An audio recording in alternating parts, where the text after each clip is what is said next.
نحمده ونستعينه ونستغفره ونؤمن به ونتوكل عليه ونعوذ بالله من شرور أنفسنا ومن سيئات أعمالنا من يهده الله فلا مضل له ومن يضلل فلا هادي له ونشهد أن لا إله إلا الله وحده لا شريك له ونشهد أن سيدنا مولانا محمدا عبده ورسوله صلى الله تعالى عليه وعلى آله وأصحابه وأتباعه وذرياته وأهل بيته أجمعين وبارك وسلم تسليما كثيرا كثيرا أما بعد فأعوذ بالله من الشيطان الرجيم بسم الله الرحمن الرحيم والكاظمين الغيظ والعافين عن الناس والله يحب المحسنين.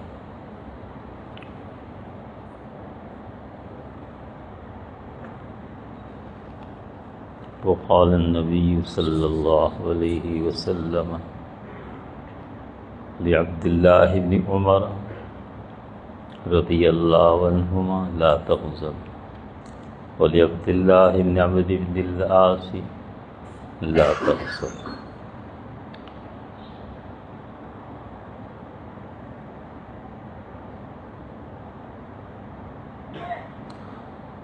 بزرگوں، بھائیوں،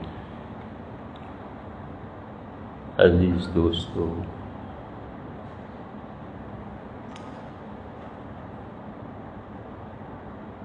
میں نے آیت کریمہ تلاوت کی ہے اور دو لفظوں میں ایک حدیث پاک کو ذکر کیا ہے. اللہ پاک آیت کریمہ میں ان لوگوں کی تعریف کر رہے ہیں جو غصہ کو پی جاتے ہیں، یعنی غصے کے تقاضے پر عمل نہیں کرتے.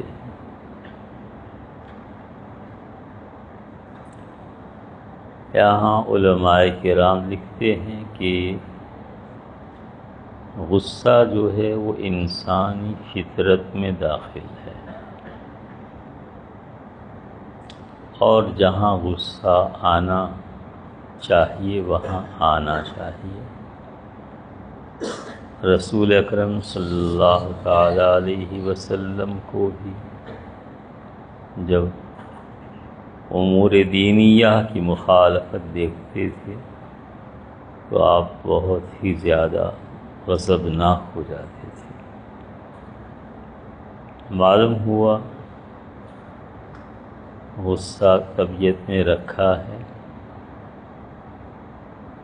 ایسے جیسے راہ کے نیچے انگارہ رکھا ہوا ہوتا ہے، ہوا لگی تو پھر وہ انگارہ ادھر سے بھڑکنے لگتا ہے. تو غصہ طبیعت میں ہے، فطرت میں ہے، اور اس کا آنا برا نہیں ہے جبکہ مصرف میں ہو، اسراف نہ ہو، مصرف تو ٹھیک.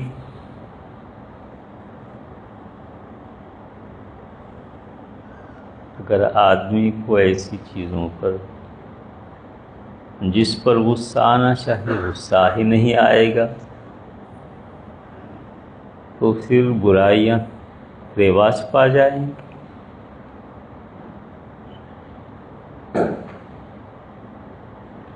اور بہت بڑا فساد پیدا ہو.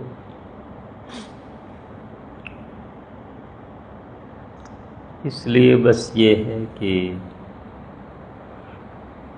غصہ ہے طبیعت میں،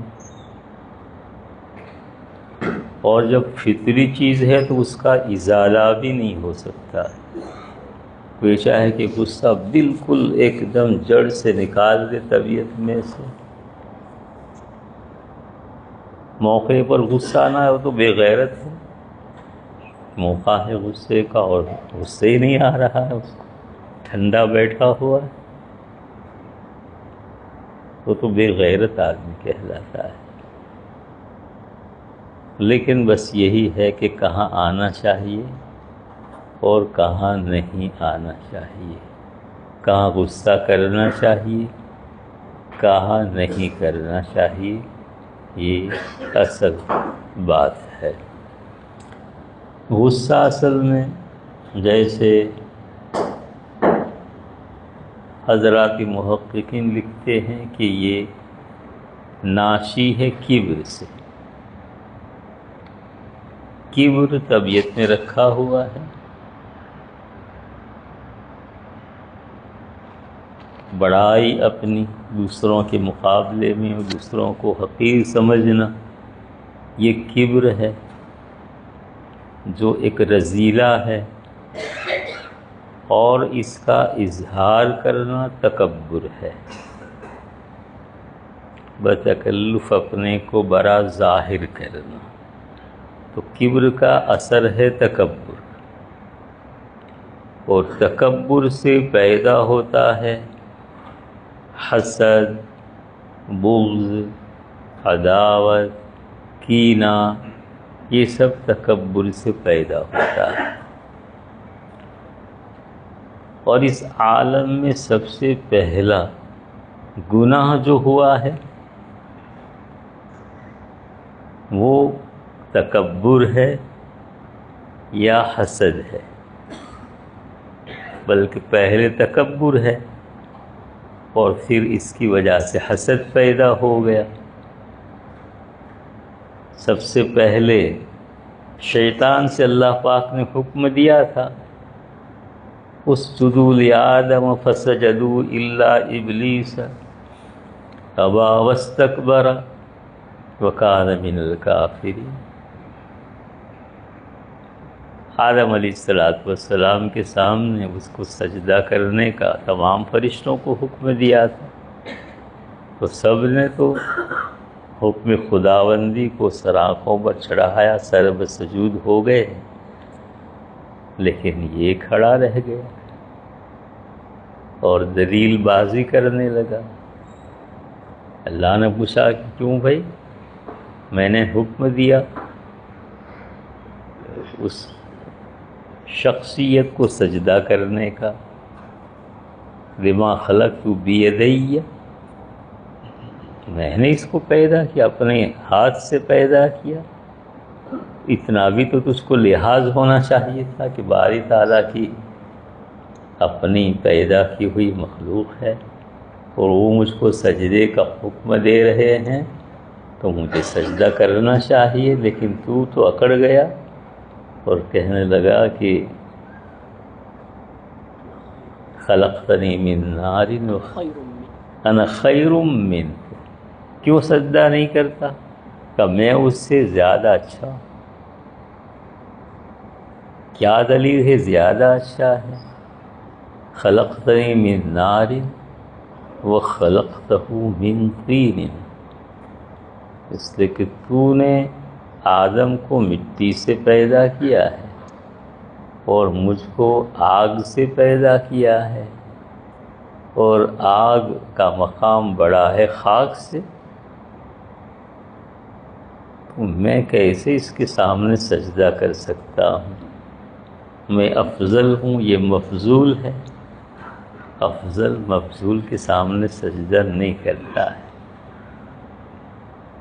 تو وہ حکم خداوندی کو نہیں دیکھا اور اس نے عقل چلائی اپنی. یہی حال ان لوگوں کا ہوتا ہے جو احکام خداوندیہ میں علتیں تلاش کرتے ہیں اور پھر نہیں ملتی، نہیں سمجھ میں آتی تو انکار کر بیٹھتے ہیں. وہ شیطانی گروہ کے لوگ ہیں. یہ بھی ایسا ہی اس نے کہا کہ آپ نے مجھ کو آگ سے بنایا، ان کو خاک سے بنایا، وہ ایسا ہے اور ویسا ہے. نہیں، حالانکہ اس کا مقدمہ غلط ہے. آگ کو افضل قرار دے رہا ہے خاک سے، یہ غلط ہے۔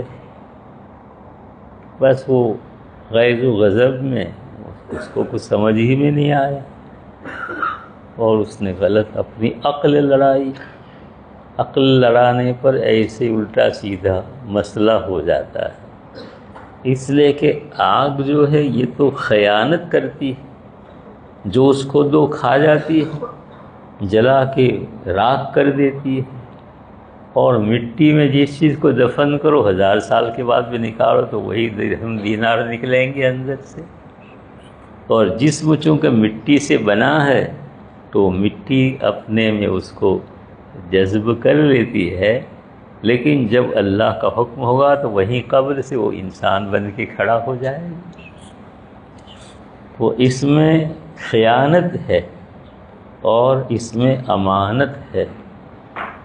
اس میں دانہ ڈال دو تو وہ کتنا برابر بنا کر نکالتا ہے کہ نکالتی ہے زمین، دیکھو ہاں اتنی امانت دار ہے۔ اور امانت داری پر بھی مزید بڑا، ایک کے 700 دانے نکال دیتی ہے۔ تو اور قسم قسم کے مزے اس میں رکھے ہوئے ہیں۔ آگ میں تو کچھ بھی نہیں ہے، آگ میں تو خاک بھی نہیں ہے، یعنی کچھ بھی نہیں ہے، آگ کا کیا۔ تو اس نے مقدمہ ہی غلط لڑایا تھا کہ آگ افضل ہے خاک سے اور میں آگ سے بنا ہوں، لہذا میں افضل اور یہ مفضول، اور افضل مفضول کے سامنے سجدہ نہیں کرتا ہے۔ پھر اس کو حسد پیدا ہو گیا، غضب ہی کے بعد حسد پیدا ہوتا ہے، اور حسد سے کہنے لگا کہ اب میں اس انسانیت کو گمراہ کروں گا اور ایسا کروں گا ویسا کروں گا، اور آج تک اسی پر وہ کاربند ہے، کر رہا ہے۔ ان الشیطان للانسان عدو مبین، یہ عداوت وہیں سے پیدا ہو گئی اور چل رہی ہے، اور کب تک چلے گی؟ تب تک قیامت رہے گی، آئے گی، تب تک چلے گی عداوت، گمراہ کرتا رہے گا اور بہت داؤ پیش جانتا ہے۔ الا عبادک منہ المخلصین، ہاں مگر میرا زور و بس نہیں چلے گا آپ کے مخلص بندوں پر، یا مخلص بندوں پر میرا زور نہیں چلے گا، اور نہیں چلتا ہے، نہیں چلتا ہے۔ کتنا ہی غیظ و غضب دلانے کا وہ ارادہ کرے لیکن وہ کامیاب نہیں ہوتا ہے۔ بنی اسرائیل کا ایک عابد تھا، راہب، وہ اپنی جھونپڑی میں عبادت کر رہا تھا، یہ اس کو گمراہ کرنا چاہتا تھا کسی طرح، یہی ہے کہ اس کو غصہ دلا دوں، کچھ کہلوا دوں اس کی زبان سے، لیکن اس کو کامیابی نہیں مل رہی۔ تو اس نے کہا کہ دروازہ کھولو، افتح بابک۔ تو اس تو اپنی عبادت میں رہا کہ میں خواہ کون ہے، کچھ نہیں، توجہ نہیں دی۔ تو پھر کہنے لگا کہ دیکھ اگر تو دروازہ نہیں کھلتا تو میں چلا جاؤں گا، اور پھر جب تجھ کو پتہ چلے گا تو پچھتائے گا، اس لیے دروازہ کھول دے۔ اس نے پھر بھی کوئی توجہ نہیں کی، اپنی عبادت میں مشغول رہا کہ خواہ پچھتانے کا سوال ہی نہیں، میں تو اللہ کی اطاعت کر رہا ہوں، کیسے پچھتاؤں گا؟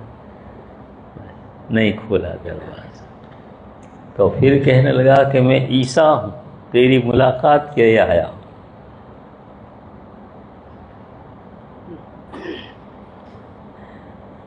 تو راہب کہنے لگا کہ بھائی تو عیسیٰ ہے، ٹھیک ہے، میری ملاقات کے لیے آیا ہے، تو مجھے تو اس سے ملاقات کی ضرورت نہیں ہے، اس لیے کہ عیسیٰ کے جو احکام ہیں اس پر تم عمل کر رہے ہیں، انہوں نے ہم کو ریاضت، مجاہدات، اللہ کو راضی کرنے کا طریقہ سکھایا ہے، اس پر تم کاربند ہے۔ اگر تم وہی بات لے کر آئے ہو تو فائدہ کیا ہو، اور اگر تم کوئی دوسری بات لے کر آئے ہو تو ہم قبول نہیں کریں گے۔ اس کے علاوہ کوئی دوسری بات لے کر آئے ہو تو ہم قبول کرنے والے نہیں ہیں۔ تو پھر کہنے لگا کہ بھائی چل، اب تو جو چاہے مجھ سے سوال کر لے، اس لیے آیا ہوں کہ تو مجھ سے جو چاہے سوال کر لے۔ تو اس نے کہا کہ مجھے تجھ سے سوال کرنے کی ضرورت کیا ہے، مجھے تو اپنا مذہب، اس کا علم، اس کے مسائل سب مجھے معلوم ہیں، مجھے اس سلسلے میں کسی سے سوال کرنے کی ضرورت نہیں ہے۔ تو اس نے کہا کہ دیکھ، میں جو تجھ سے آج تک مکالمہ کر رہا ہوں شیطان ہوں، اور تجھ کو گمراہ کرنے آیا تھا، لیکن میرا بس نہیں چلا۔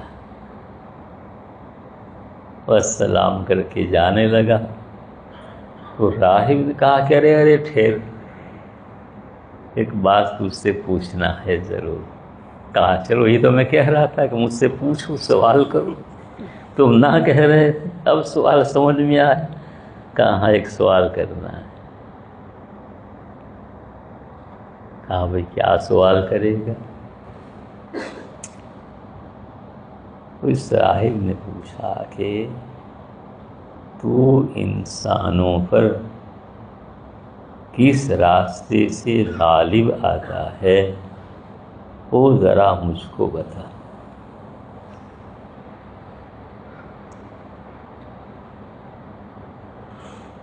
اس نے کہا کہ بھائی،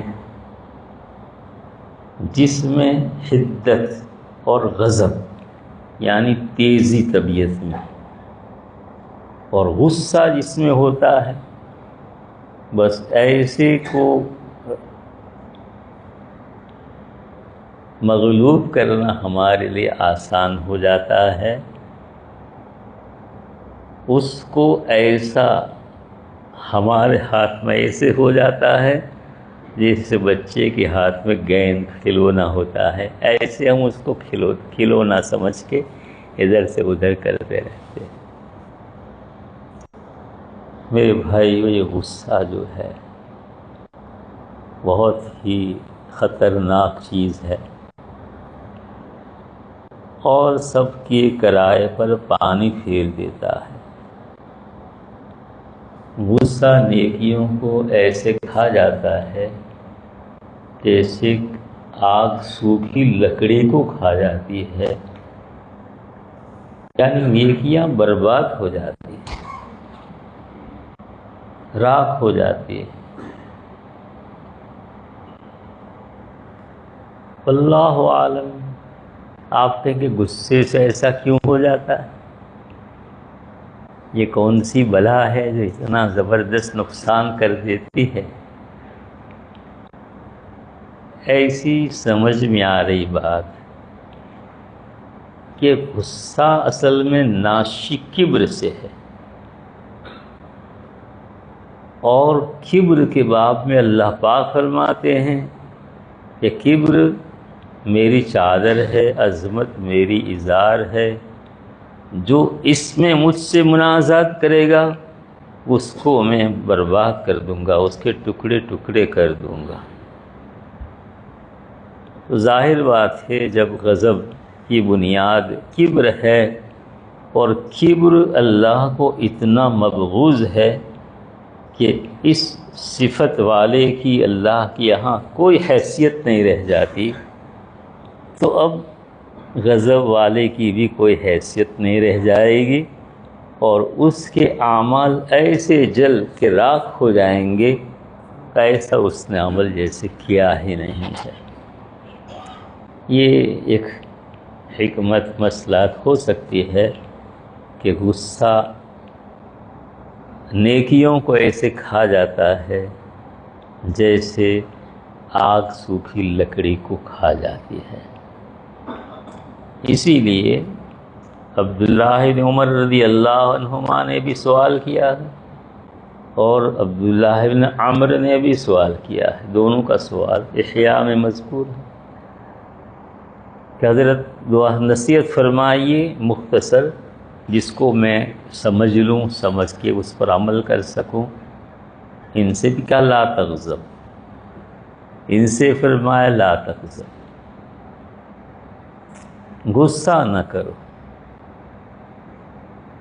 غصہ نہ کرو، نہ کرو یعنی غصے کے تقاضے پر عمل نہ کرو، سمجھے نا؟ غصہ آ گیا ایک دم سے، طبیعت ہے اندر سے ایک دم جوش آ گیا ہے، لیکن بس خاموش۔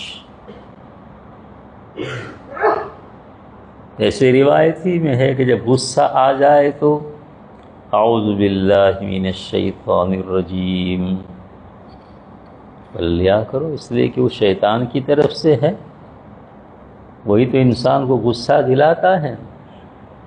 اب ہمیں احساس نہیں ہوتا کہ پیچھے کام کون کر رہا ہے، ہم سمجھتے اس نے ایسا کیا، ایسا کیا، ویسا کیا۔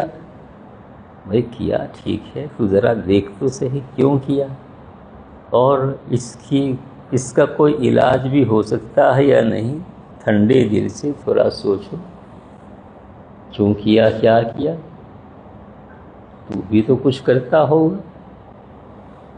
وہ تالی دو ہاتھ سے تھوڑے بچتی، ایک ہاتھ سے، دو سے بچتی، تیری طرف سے بھی تو کچھ گڑبڑ ہوئی ہوگی۔ سوچنے سے کچھ اپنا قصور بھی نکلتا ہے۔ وہ عورتیں بیچاری گھر میں ہوتی ہیں، مرد ان پر بہت حکومت کرتا ہے، تھوڑی تھوڑی بات پر غصہ ہو جاتا ہے۔ ایک بھائی ہمارے کہہ رہے تھے گالیاں بھی دیتے ہیں لوگ عورتوں کو، اور میں کہتا ہوں کہ گالی کیا پٹائی کر دیتے ہیں، مار پیٹ کر دیتے ہیں، یہ کوئی اچھی بات تھوڑا ہی۔ ان کا قصہ ہے،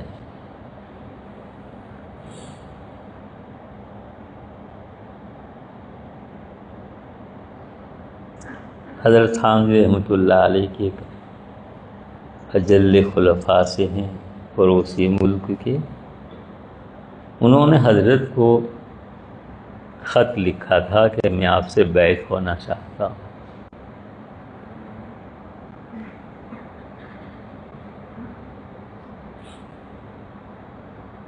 تو حضرت نے لکھا کہ بھئی تم نے دور حدیث جو ہے وہ سلفیوں کے مدرسے میں پڑھا ہے، اس لیے تم کو دوبارہ دیوبند جا کر دور حدیث پڑھنا ہوگا۔ دیکھو اساتذہ سے کتنا فرق پڑتا ہے، جیسا استاد ویسا شاگرد اثر لیتا ہے نا۔ ایسی کتاب بھی مصنف کا اثر کتاب میں ہوتا ہے، وہ چھوڑتا ہے اندر، گمراہ ہے تو آہستہ آہستہ لے جا کر گمراہی میں چھوڑ دیتا ہے۔ اس لیے ہر کس و ناقص کی کتاب بھی نہیں پڑھنی چاہیے، تو استاد کا اثر ہوتا ہے۔ اب سلفی بے باک ہوتے ہیں، ائمہ پر کیچڑ اچھالتے ہیں، گالی گلوچ کرتے ہیں، برا بھلا کہتے ہیں۔ اب ایسی جگہ کوئی دورے کی کتابیں پڑھے گا تو وہ ائمہ کی کیا اہمیت اور عزت آبرو اس کے دل میں رہ جائے گی۔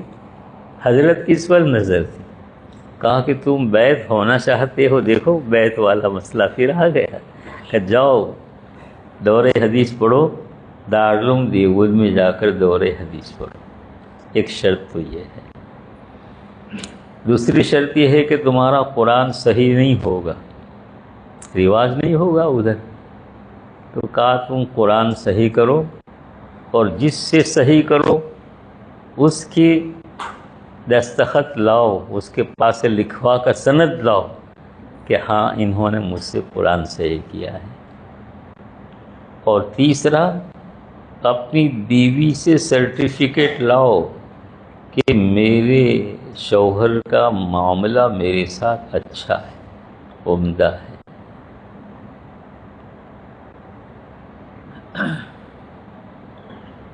حدیث ہے نا، خیرکم خیرکم لأہلہ وَأَنَا خَيْرُكُمْ لِأَهْلِي، تم میں سب سے بہتر وہ ہے جس کا برتاؤ اپنی بیوی بچوں سے اچھا ہو، اور حضور فرماتے میں تم میں سب سے زیادہ بہتر ہوں اپنے ازواج کے لیے۔ بہتر سلوک سب سے زیادہ، سیرت پڑھنا چاہیے بھائی، ہاں سیرت کا مطالعہ کرنا چاہیے۔ اس میں اتنی عجیب و غریب حضور پاک صلی اللہ علیہ وسلم کی زندگی لوگوں نے کس کس انداز سے لکھی ہے، ہمیں تبھی تو پتہ چلے گا کہ نبی پاک صلی اللہ علیہ وسلم اس موقع سے کیا کرتے تھے، اس موقع سے کیا کرتے تھے، آپ کا عمل کیا رہتا تھا۔ جب تک سیرت کا مطالعہ ہم نہیں کریں گے، سیرت کی کتابیں ہم نہیں پڑھیں گے تب تک، اور سیرت کی کتابیں ہر زبان میں موجود ہے، گجراتی میں ہے، سیرت خاتم الانبیاء ہے باقاعدہ مستقل، اردو میں تو بے حساب کتابیں ہیں، عربی میں ہیں، انگلش میں ہے، ہر زبان میں سیرت کی کتابیں ہیں۔ اب ہمارا اپنا فرض ہے کہ اپنے نبی کے باب میں تو معلومات ہم حاصل کریں نہیں کریں، وہ کیسے تھے، کیا کرتے تھے، کس طرح انہوں نے پوری زندگی گزاری ہے، یہ سب میرے بھائیوں تھوڑی دلچسپی نبی سے بھی تو لینا چاہیے نا۔ یا دنیا کے حالاتی پیپر دیکھتے رہو گے، یا موبائل پر سماچار دیکھتے رہو گے، یا کرکٹروں کے حالات پڑھتے رہو گے، یا ایسی دنیا کی تعریف پڑھتے رہو گے۔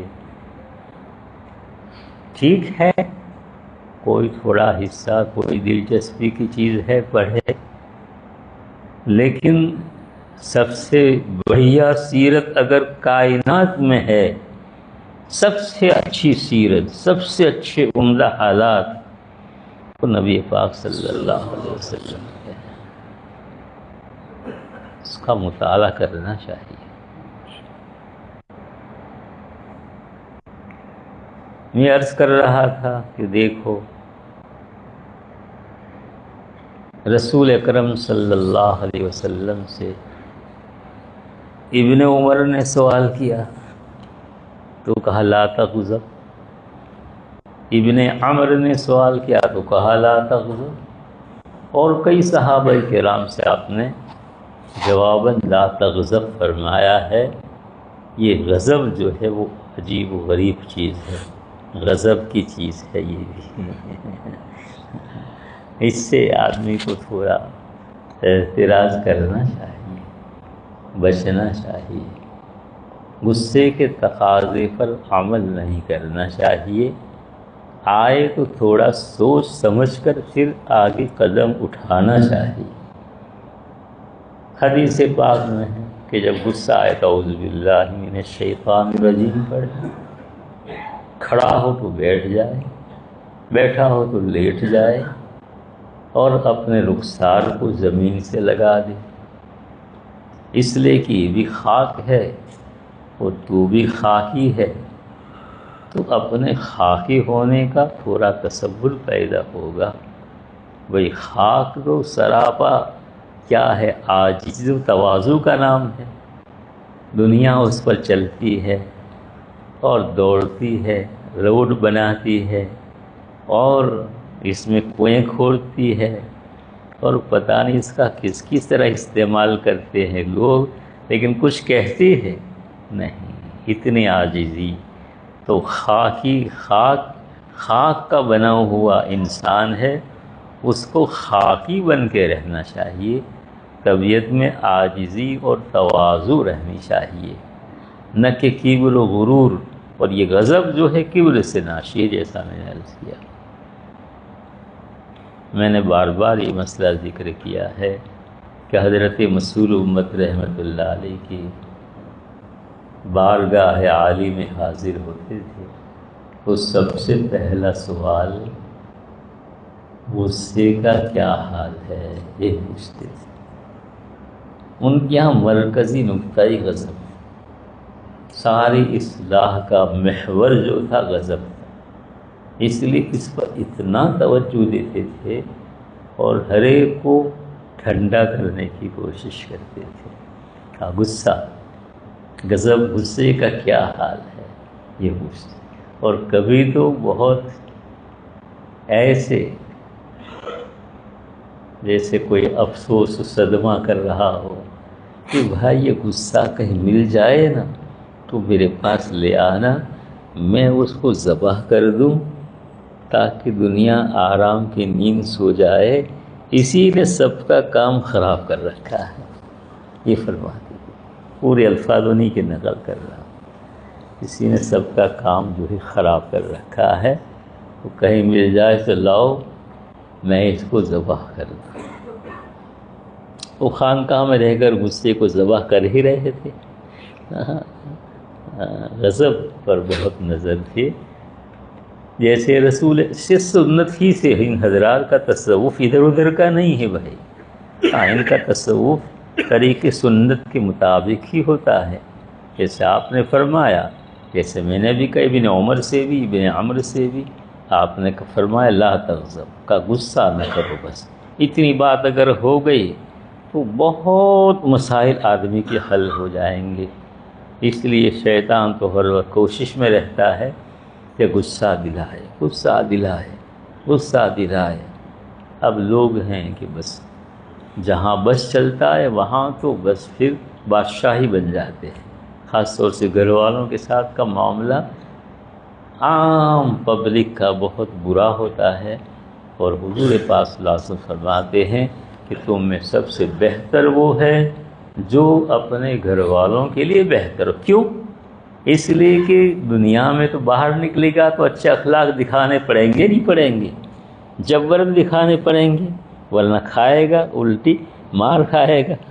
خوشی کے ساتھ ایسے کے ساتھ غصہ کرنے لگا تو جواب ملے گا برابر کا، تو آدمی ڈرتا بھی ہے، اور کبھی اپنی عزت کی حفاظت کے لیے بھی آدمی جو ہے بہت اچھے اخلاق اور نرمی کا اظہار کرتا ہے، تاکہ لوگ کہیں کہ وہ بڑے خوش اخلاق ہیں، بڑے ایسے ویسے ہیں۔ تو اس لیے باہر تو غصہ آدمی کا ہوتا نہیں ہے، ہوتا ہے گھر میں، امتحان گھر سے ہو جاتا ہے کہ اچھا غصہ ہے نہیں۔ اس لیے حضرت اقدس ثانوی رحمۃ اللہ علیہ نے ان کو یہ کہا کہ بیوی کا سرٹیفکیٹ لاؤ کہ یہ میرے میاں جو ہے میرے ساتھ سلوک اچھا کر رہے، اور وہ سچے پکے تھے۔ تو غالباً مولانا ثناء اللہ امرتسری یا کچھ نام ان کا ہے، یاد رہتا نہیں ہے، نکل جاتا ہے ذہن سے۔ تو وہ گئے، دور حدیث پڑھا دارالعلوم دیوبند میں، مکمل سال لگایا، اور پھر تجوید کے لیے کوئی قاری مل نہیں رہا تھا، ایک ان کا شاگرد قاری تھا، تو اپنے شاگرد سے قرآن کو صحیح کیا، پورا قرآن صحیح کیا، اور پھر ان سے لکھوایا کہ بھئی تو لکھ دے مجھ کو کہ انہوں نے مجھ سے قرآن صحیح کیا ہے، لکھا دیا۔ دیکھو بھائیو، میرے احباب جو یہاں جمع ہیں ان سے بھی ہم کہتے ہیں کہ یہاں تھوڑے موڑے ذکر کے بعد قرائے کرام یہاں موجود ہیں، سب انٹرنیشنل قراء موجود ہیں، جاؤ، یہ لوگ آپ کی خدمت کے لیے تیار رہتے ہیں، بیٹھتے ہیں، اپنے قرآن کو صحیح کرو۔ سورہ فاتحہ اگر تو 5 دن میں تھوڑی ٹھیک ٹھاک ہو گئی نا تو بہت قرآن اچھا آگے بھی کچھ تھوڑا اپنے طور پر بھی آدمی ٹھیک کر لے گا۔ پھر اپنے جگہ جاؤ، امام صاحب ہوں، ان سے اپنے قرآن کو درست کرو۔ قرآن درست کرنا تو بہت ضروری ہے نا، فرض عین ہے، ہر ایک کی ذمہ فرض ہے، اس کو قرآن ٹھیک کرنے کی سب کو ضرورت ہے۔ پڑھنا نہیں جانتی، پڑھنا سیکھیں، اور صحیح پڑھنا نہیں جانتے، صحیح پڑھنا سیکھیں۔ اب تو اتنا عام ہو گیا ہے، اور ہر جگہ مکاتب میں، مدارس میں بہت اس کا انتظام ہو گیا ہے، اس پر ہمیں توجہ دینا چاہیے۔ بہرحال انہوں نے بیوی سے لکھا لیا، ارے وہ ہچکچارت کا نہیں، تو لکھ دے بھائی، ہمیں بیعت ہونا ہے اور اس کے بغیر بیعت ہونا مشکل ہے۔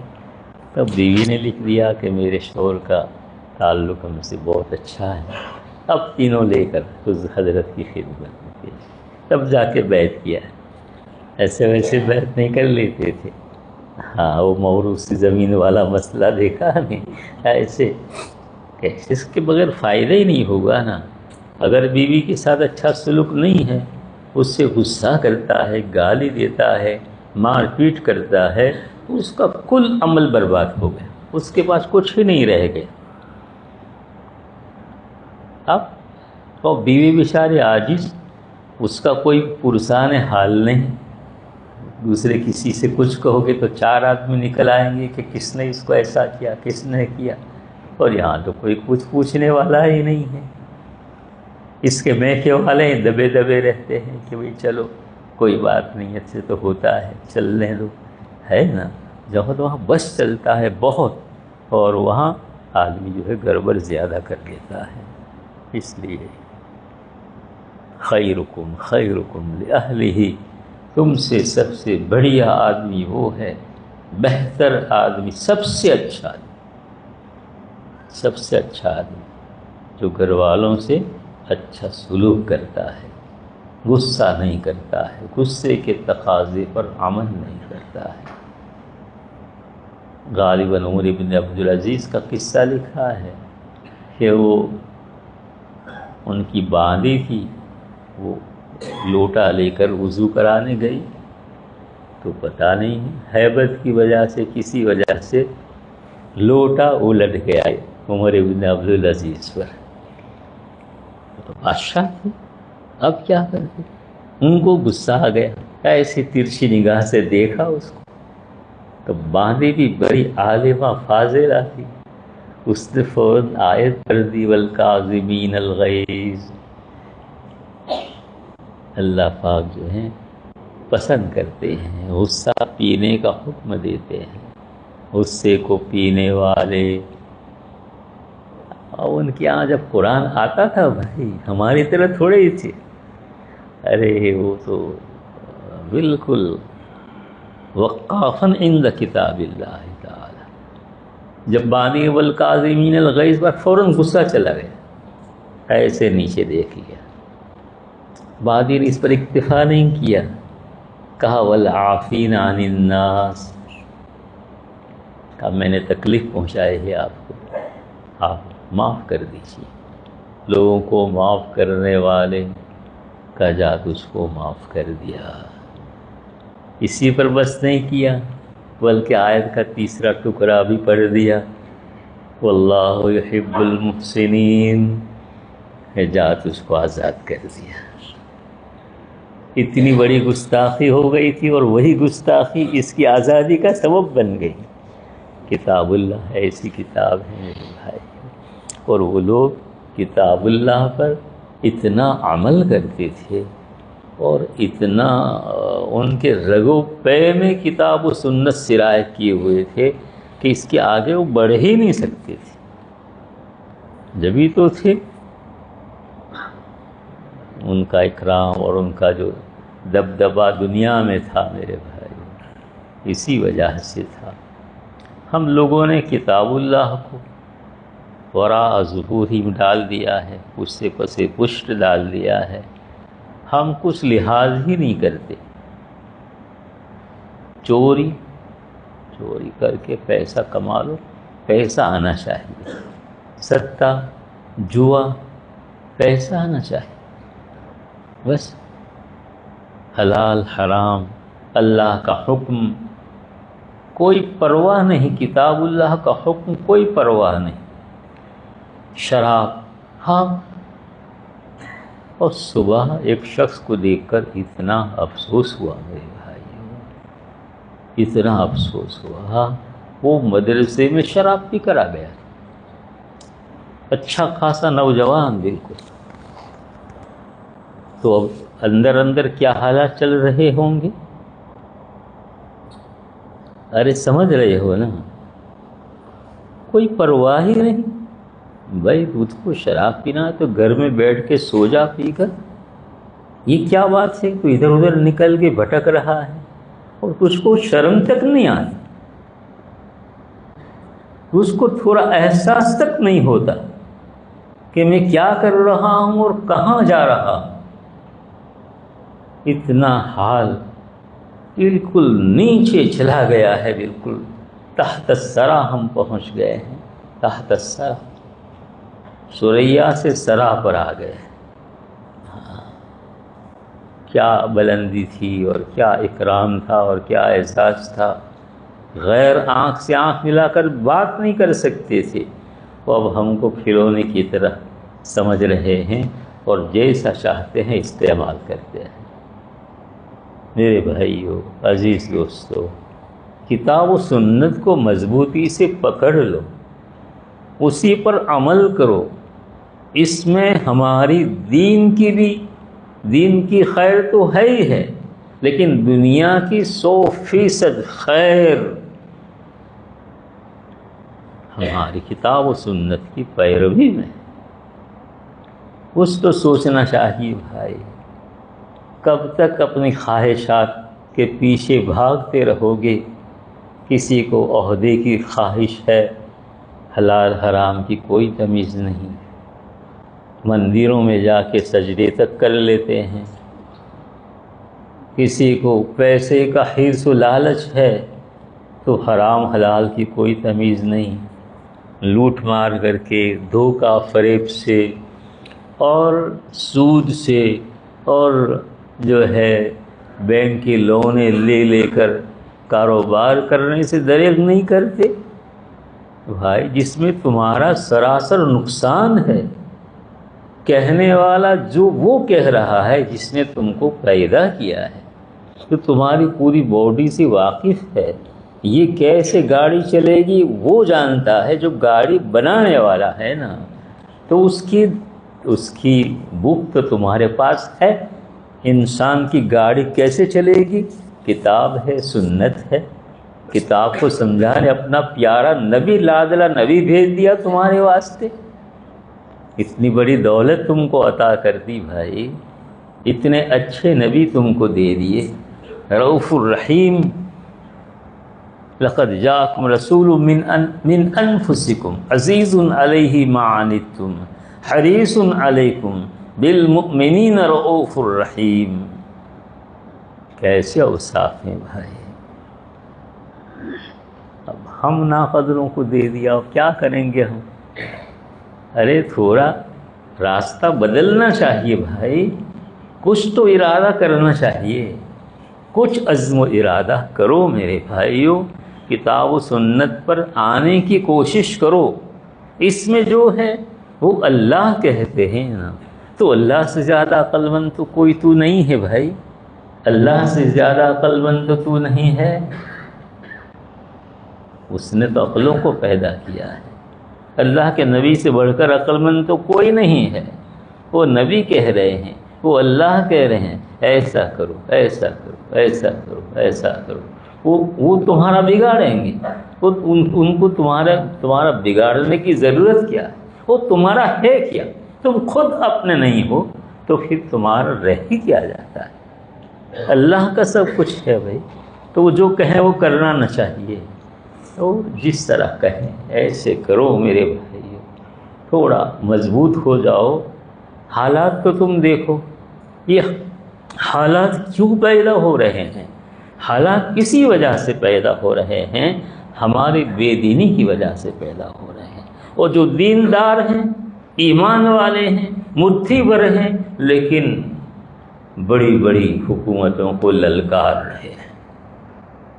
تو ذرا ایمان کا پاور تو دیکھو، سبق تو کچھ تو حاصل کرو، کہ بس ذرا دیکھ کے قصے کہانی کی طرح دیکھتے رہیں گے اور حالات ایسے ہی دیکھتے رہیں گے، مزہ آ رہا ہے، ایسے ہو رہا ہے، ایسے ہو رہا ہے، اور ایسے ہو رہا ہے، کیوں ہو رہا ہے اور کب نہیں ہوگا ایسا، اور کن کے ساتھ نہیں ہو رہا ہے، نصرت اللہ کی کن کے شامل حال ہے، وہ تو ذرا دیکھنا نہ چاہیے بھائی۔ غور کرنا چاہیے، سوچنا چاہیے، اپنی زندگی کو شریعت کے سانچے میں ڈھالنا چاہیے۔ اس کے بغیر کام نہیں چلے گا۔